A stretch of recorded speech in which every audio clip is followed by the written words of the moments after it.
All right, so let's take a break from our impending hell to discuss the hell in another country, specifically in this case, Nigeria.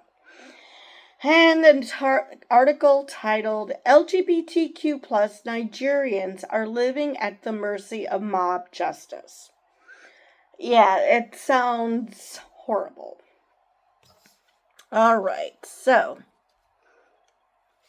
a video circulating online from Port Harcourt, Nigeria, depicts the lynching of two gay men who were allegedly caught engaging in sexual intercourse. What the hell are you doing peeping at people having sex?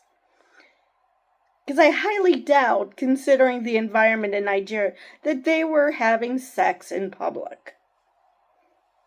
I mean, I don't think people would appreciate heterosexuals having sex in public anywhere.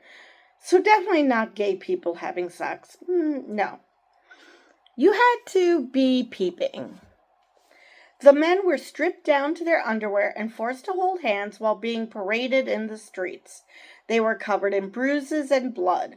Onlookers watched and recorded with their phones as the pair were beaten with sticks and fists, and attackers hurled homophobic slurs at them. Nice country.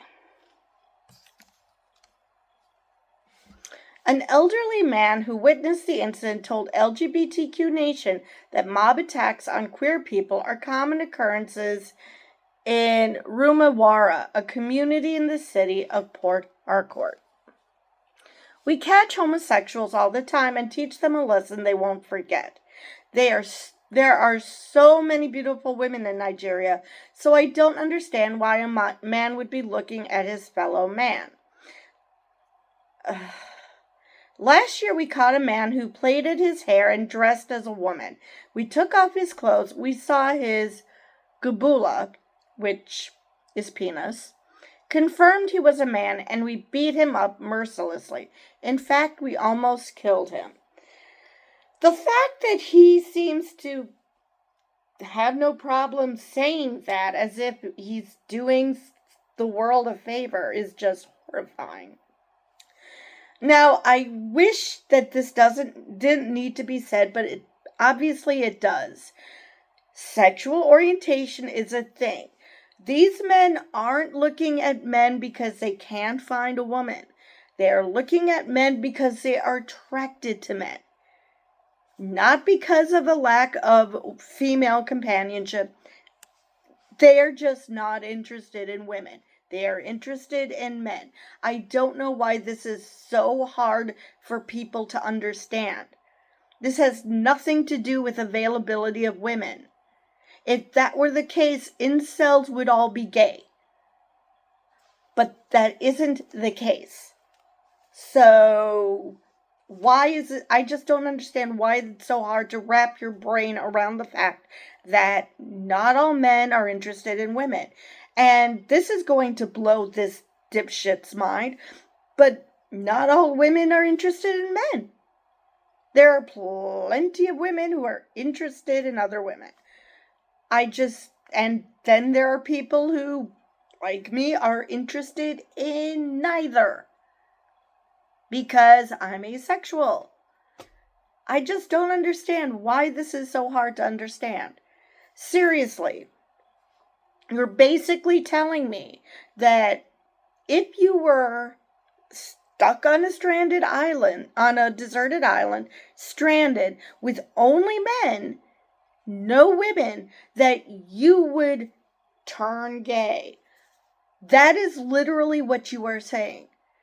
I know that is not what you mean. I know that if you were on a deserted island, stranded with a bunch of men, you would not have sex with them because you would be attracted to them. You would deal with your needs other ways, but you wouldn't have sex with other men because that's not who you're attracted to. I do not understand why this is so hard to comprehend. And also the fact that he seems to be gleefully willing to talk to LGBTQ plus nation, which God, I hope he didn't know that that's who he was talking to, but that he seemed gleeful and excited to talk to a publication to tell people, that this is what happens. He added, homosexuality is an abomination against God. I've gone over in other videos how it's not. And we won't tolerate such in our community, or the wrath of Sodom and Gomorrah will befall us. Really? So, in countries where same-sex marriage is allowed, Sodom and Gomorrah has befallen? Are you honestly saying that?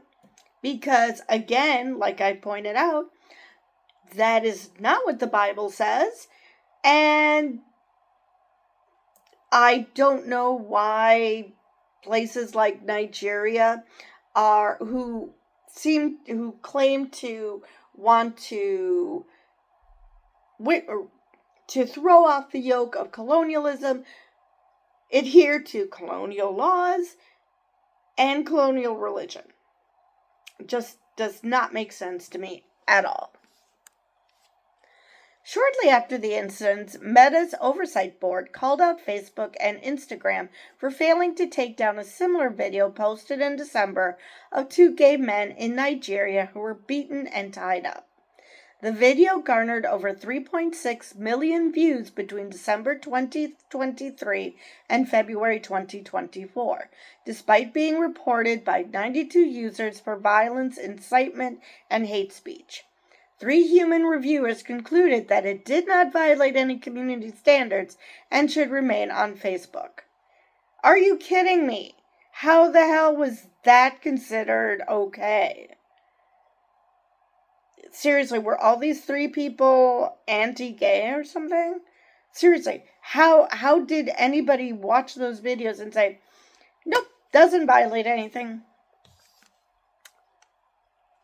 In Nigeria, the phenomenon known as jungle justice, which involves the extrajudicial and violent punishment inflicted by mobs, poses significant threats to LGBTQ+ individuals and often goes unpunished. This alarming reality, driven by entrenched homophobia and bigotry, influenced by both cultural and religious ideologies, creates a harrowing existence for LGBTQ+ Nigerians. The combination of strict anti-LGBTQ+ laws, social stigma, and a flawed justice system that fails to protect minorities has created an environment where the lives of queer individuals are not only expendable but also actively endangered.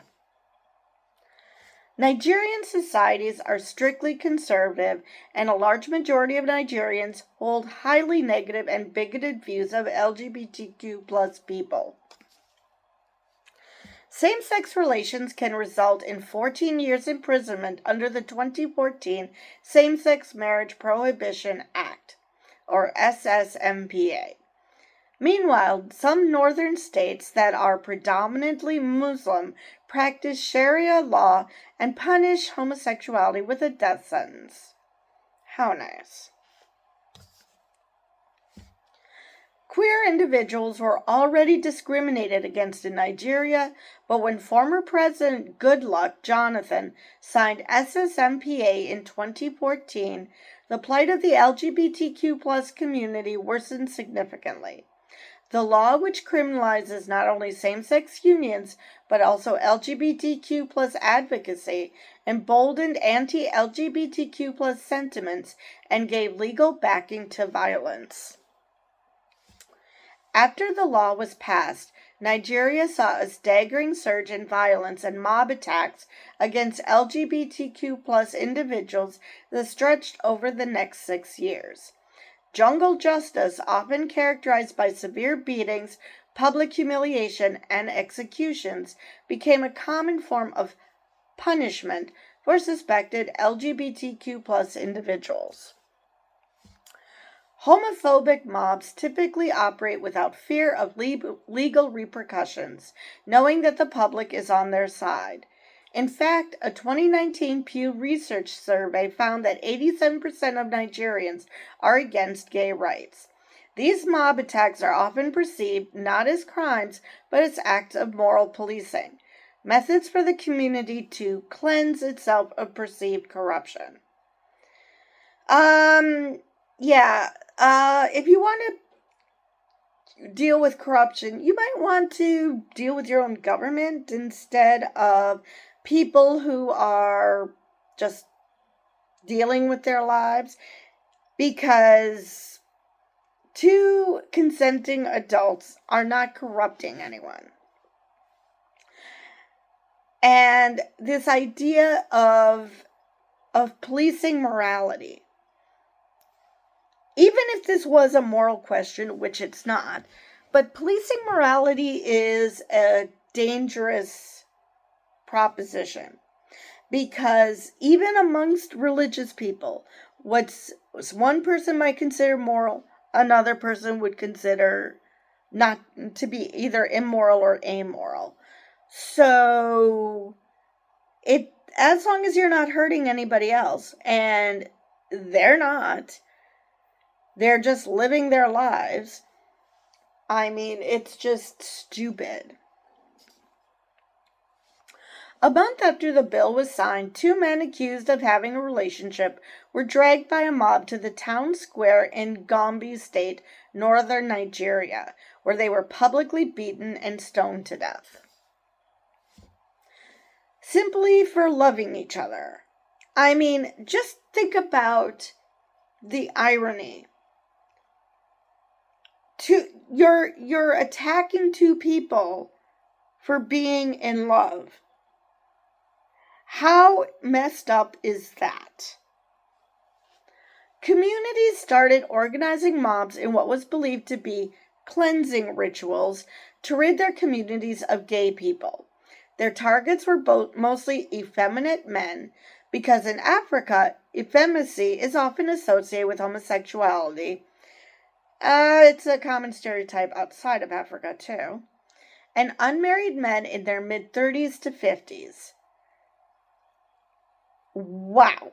So if you're an aromantic, asexual man living in Africa, you're going to be accused of being gay, because what else is there? Wow. And again, not just because you're effeminate doesn't necessarily mean you're gay. I mean, is it likely? Maybe. Maybe not.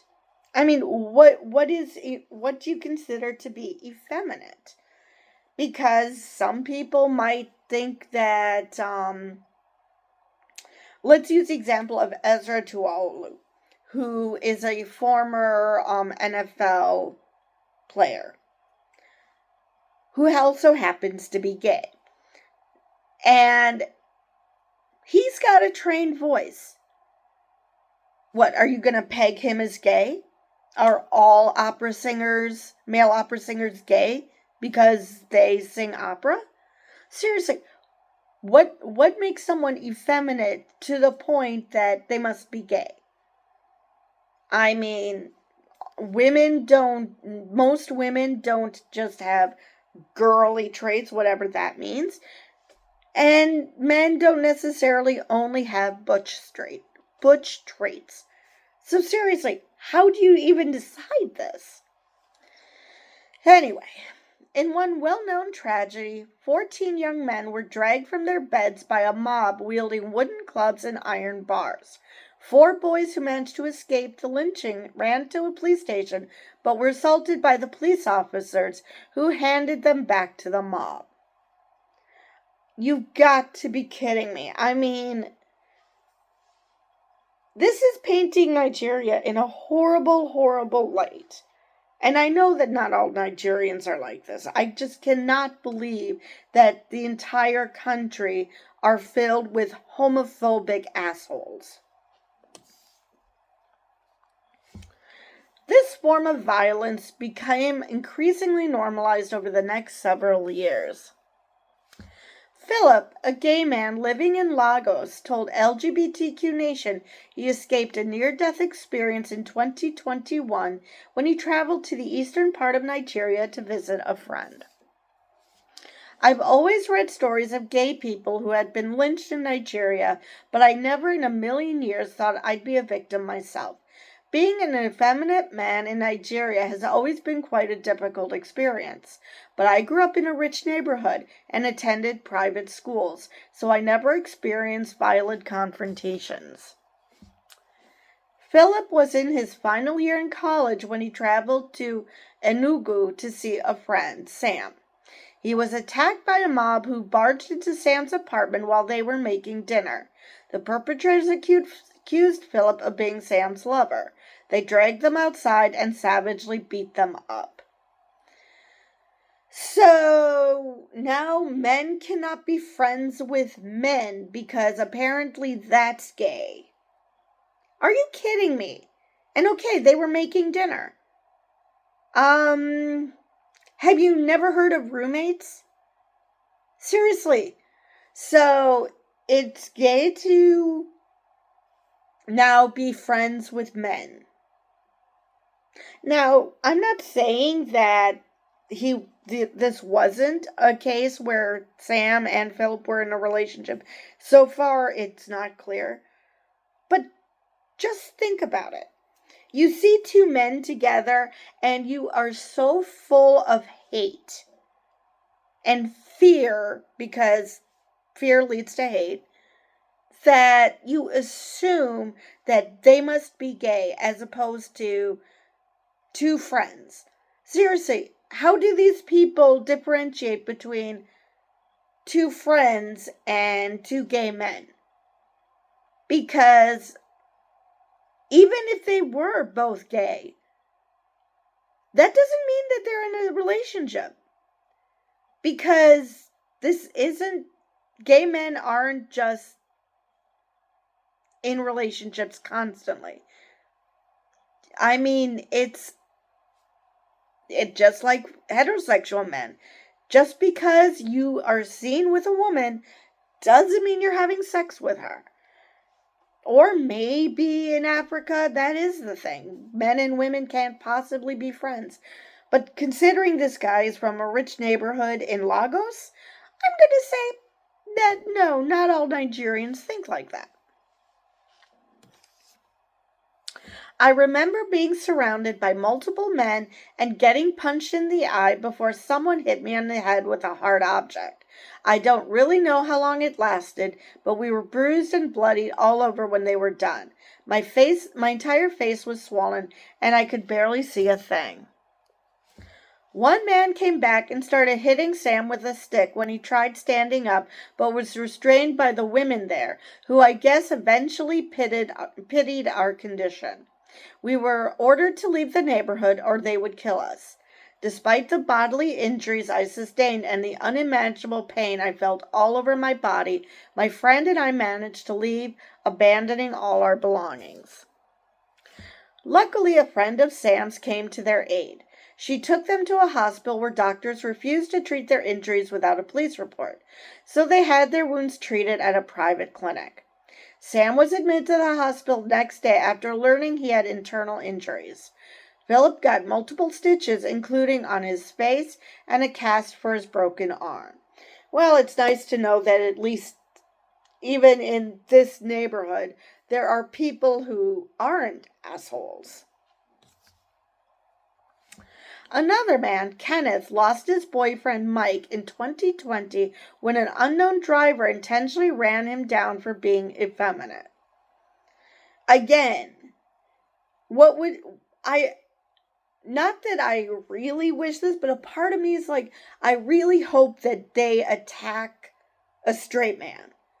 Because maybe that is the only way to get it through their hateful skulls that not all men act the way you think they should act to be straight. I mean, I just do not know what else to do. What else to say? Mike was the sweetest and kindest person I've ever known, and I miss him every day, Kenneth told LGBTQ Nation. He was attacked in his school for being gay a week before his death, but Mike was quite a stubborn and unapologetic person. He never cared and always stayed true to himself. His friend said he was walking along the road when the driver, who had catcalled him earlier, swerved into the pedestrian lane and ran him down, killing him instantly. Now,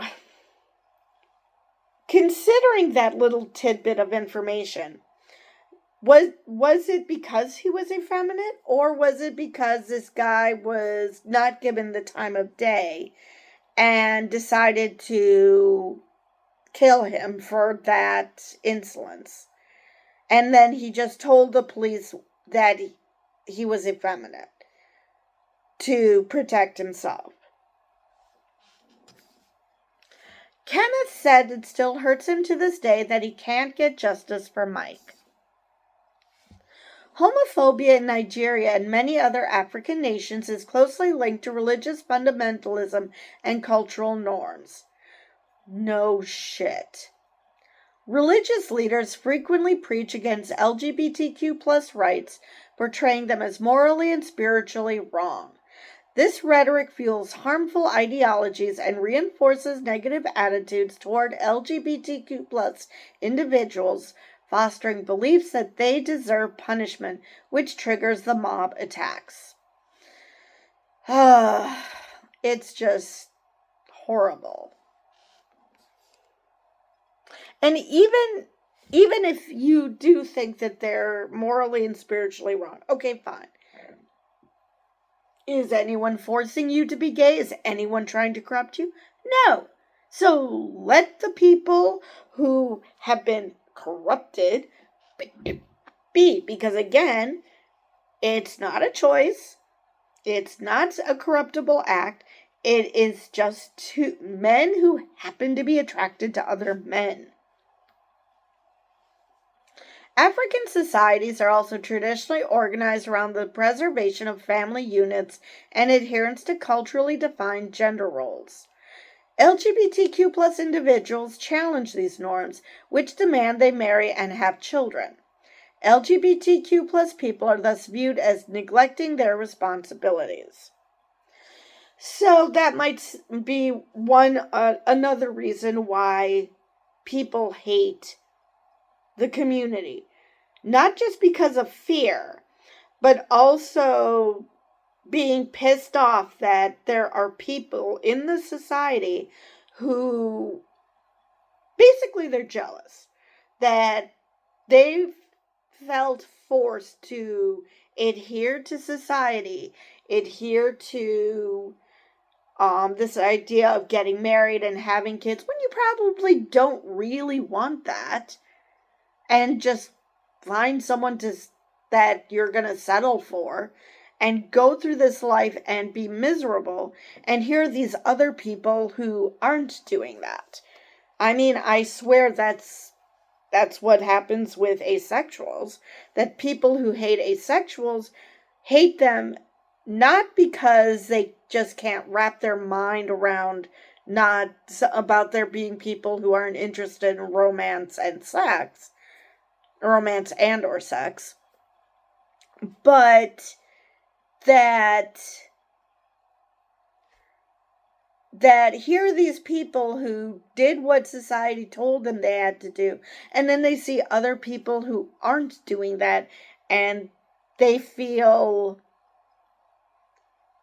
slighted for just the fact that they did what society told them, only to find out that they could have not done that because that wasn't something they wanted. In a nation where poverty and lack of education foster resentment and unrest, marginalized communities become convenient scapegoats. LGBTQ+ individuals, particularly in low-income rural areas, are easy targets for mob violence, especially where law enforcement is weak or absent. Considering the stories we heard earlier, I don't think that law enforcement would be much help anyway. In Nigerian boarding schools, students aged 12 to 18 often gang up on their queer classmates and beat them up while school authorities enable this behavior. Raymond, 20, was expelled from his school in 2021 after his classmates attacked him for writing a love letter to a boy in his class. My classmates found a love letter I wrote to my crush at school and beat me up like a criminal, he told LGBTQ Nation. Probably shouldn't do that to criminals either. They hit me with buckets and clothes hangers and stomped on me on the floor multiple times, then tied me up and dragged me to the security men, who locked me up in a cell. The next day, the school authorities brought me out in the school assembly and some other boys who had homosexual allegations leveled against them. They made us stand in front of the whole school wearing only shorts and expelled us. Moreover, in areas where education is limited, misinformation and ignorance about LGBTQ+ identities flourish. The idea that homosexuality is a Western disease that can be spread is widely accepted. Even in South Africa, one of the few African nations to legalize same-sex marriage, LGBTQ+ individuals continue to face severe violence. And the fact that a lot of these countries prohibit advocacy, so they could actually get proper information, doesn't help. The safety and dignity of LGBTQ+ individuals remain at risk as long as legal systems criminalize homosexuality and societal attitudes condone mob violence. Unless these root causes are addressed, LGBTQ+ people will continue to face violence, exclusion, and death at the hands of homophobic mobs, perpetuating an endless cycle of fear and trauma. But again, if these countries don't even allow proper information in, how do you educate these people? How do you stop that cycle? I mean, the only way is to basically have your own Stonewall, I guess. To have people finally say enough is enough and stand up for themselves. Because right now these mobs attack, one or two people here, one or two people there. If the entire community came together, it would be harder for these mobs to attack, because they would probably be not necessarily outnumbered, but it wouldn't be as easy for them. Because right now they're attacking because it's easy. They have to be put in a position where it isn't easy, where they might actually end up getting hurt themselves. Because I don't know what else to say. It is just horrible that not only is disinformation prevalent, but to get the proper information isn't even allowed. I mean, how do you educate people when you're not allowed to do that? Anyway, that is all I have for this video. I just hope that the situation in Nigeria improves. And all I can say is I hope you guys stay safe, because, the situation there is horrible. So with that, I will see you guys in the next video.